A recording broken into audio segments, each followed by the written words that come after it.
नमस्कार। ये सीतापुर का महमूदाबाद इलाका है और कहा जा रहा है कि यहाँ पर बाढ़ से लोग काफ़ी परेशान हैं और लोगों को राहत सामग्री भी समय पर नहीं मिल पा रही है। यहाँ के जिलाधिकारी हैं अखिलेश तिवारी, जो यहाँ का दौरा भी बहुत कम करते हैं और ख़ासकर जो इलाके ज़्यादा अंदर हैं, जो बाढ़ से घिर गए हैं, चारों तरफ पानी पानी है, लोग बाहर वहाँ से निकल भी नहीं पा रहे हैं, नाव बड़ी मुश्किल से जा पाती है, जलकुंभी में फंस जाती है, इसके बाद घंटों वहाँ पर लोगों को इंतजार करना पड़ता है, वहाँ तक राहत सामग्री नहीं पहुँच पा रही है। हालात इस तरीके से हैं कि ना तो लेखपाल, ना तो एसडीएम और कोई भी अफसर वहां तक पहुंच नहीं पा रहा है। सबको ऐसे ही छोड़ दिया गया है, राम भरोसे कहा जा सकता है। अधिकारी के ऊपर जो यहाँ पर जिलाधिकारी हैं उनको लेकर के यहाँ के लोगों का कहना है कि काफ़ी लापरवाही बरतते हैं लोगों की शिकायतों के निस्तारण को लेकर के। और यहाँ के लोगों की एक बड़ी शिकायत यह भी है कि जो लाइसेंस दिए जा रहे हैं उसमें वह 50-50 हज़ार रुपया उनका जो कार्यालय है वह घूस भी मांगता है, लोगों की शिकायत है। हालांकि यह अपने आप में जांच का विषय है, लेकिन अगर ऐसी बातें हो रही हैं तो निश्चित रूप से इसे संज्ञान में लिया जाना चाहिए कि एक जिलाधिकारी कार्यालय के ऊपर इस तरीके का गंभीर आरोप लग रहा है।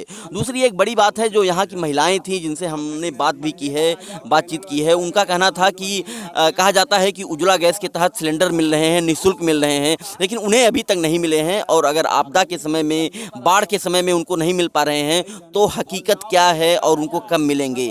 आवास को लेकर के तमाम महिलाओं का कहना था कि उनके आवास गिर गए हैं क्योंकि बाढ़ के समय में पानी उनके घरों में घुसा और जो आवास बने हुए थे वह आवास भी गिर गए हैं, जिनको सरकार के जो अफसर हैं वह आकर के मौके पर फोटोग्राफी करके या मुआयना करके रिपोर्ट नहीं लगा रहे हैं, जिसकी वजह से वह मकान कब बन पाएंगे या नहीं बन पाएंगे, या सरकार से उन्हें कोई राहत के तौर पर पैसा कौड़ी मिलेगा या नहीं मिलेगा, इसकी भी लोगों को एक शंका सता रही है। यही वजह है कि यहाँ के लोग काफ़ी परेशान हैं और उनका कहना है कि महीने भर से हम बाढ़ की चपेट में हैं, लेकिन शासन प्रशासन पूरी तरीके से उदासीन बना हुआ है। जो यहाँ के सांसद हैं वह कभी दौरा नहीं करते हैं, विधायक बाढ़ आने के पहले कभी आ जाया करते थे, लेकिन बाढ़ आने के बाद वह भी यहाँ पर नहीं आते हैं। ब्लॉक प्रमुख और बाकी जो यहाँ के नेता हैं, स्थानीय नेता हैं, उनका भी रवैया बहुत खराब है और लोगों की खोज खबर वह नहीं लेते हैं। यह अपने आप में सबसे चिंताजनक बात है। शासन प्रशासन, लखनऊ से कहा जाता है कि 80-90 किलोमीटर यह दूर है, इसके बाद भी अगर सरकार का अमला यहाँ तक नहीं पहुँच पा रहा है,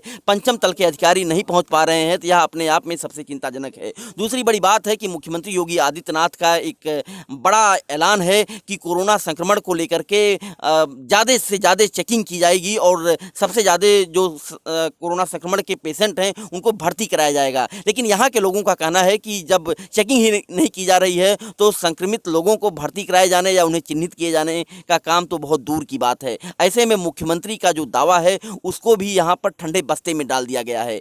जब मुख्यमंत्री योगी आदित्यनाथ 4 अप्रैल को अनाउंस कर रहे थे तो उन्होंने यह भी कहा था अपनी घोषणा में कि खादी विभाग जो उनका है वह मास्क वितरित करेगा और लोगों को 2-2 मास्क निःशुल्क दिए जाएंगे। यहाँ के लोगों का कहना है कि उन्हें कोई मास्क सरकार की तरफ से नहीं दिया गया है। स्थानीय लोग, या कहा जा सकता है कि जो एनजीओ हैं या स्वयंसेवी संस्थाएं हैं, वह मास्क का वितरण कुछ जरूर कर रही थीं, लेकिन सरकार की तरफ से उन्हें नहीं मिला है। ऐसे में सवाल यह है कि क्या मुख्यमंत्री योगी आदित्यनाथ जो घोषणाएं करते हैं या मुख्यमंत्री की जो योजनाएं हैं वह भी ठंडे बस्ते में डाल दी जा रही हैं। और यह भी एक बड़ा सवाल है कि क्या बाढ़ पीड़ितों के लिए भी अफसर बाहर नहीं निकल रहे हैं, लखनऊ नहीं छोड़ रहे हैं। अगर ऐसे हालात हैं तो वाकई में चिंताजनक हैं और मुख्यमंत्री योगी आदित्यनाथ को अपने अफसरों पर लगाम कसनी होगी। एक शिकायत यहाँ पर लोगों की और बड़ी है कि यहाँ पर जो लेखपाल हैं उनमें और स्थानीय लोगों में एक बार झड़प हो गई थी और उस झड़प का यह नतीजा रहा कि लोगों को राशन मिलना बंद हो गया है और राशन बंद हो जाने से बाढ़ पीड़ित काफ़ी परेशान हैं। चिंताजनक स्थिति पैदा हो गई है कि उनके बच्चे क्या खाएंगे, उनके बच्चे कैसे जिंदा रहेंगे। ऐसे में अगर लेखपाल का तबादला नहीं किया जा सकता तो यह बहुत भयावह मामला है। और एक लेखपाल के तबादले के लिए कोई बहुत बड़ी बात नहीं है, रातों रात डीएम, एसडीएम और आईपीएस अफसरों के तबादले हो जाते हैं। ऐसे में लेखपाल को क्यों नहीं हटा दिया गया और दूसरे लेखपाल की तैनाती कर यहाँ पर स्थिति को एक तरीके से कहा जाए बहाल किया जाता और लोगों को राशन मिल पाता। यह भी यहाँ के एसडीएम और यहाँ के जो जिलाधिकारी हैं अखिलेश तिवारी, उनकी कार्यशैली पर एक बड़ा सवाल पैदा कर रहा है। कैमरामैन नदीम के साथ फर्क इंडिया के लिए अखिलेश कृष्ण।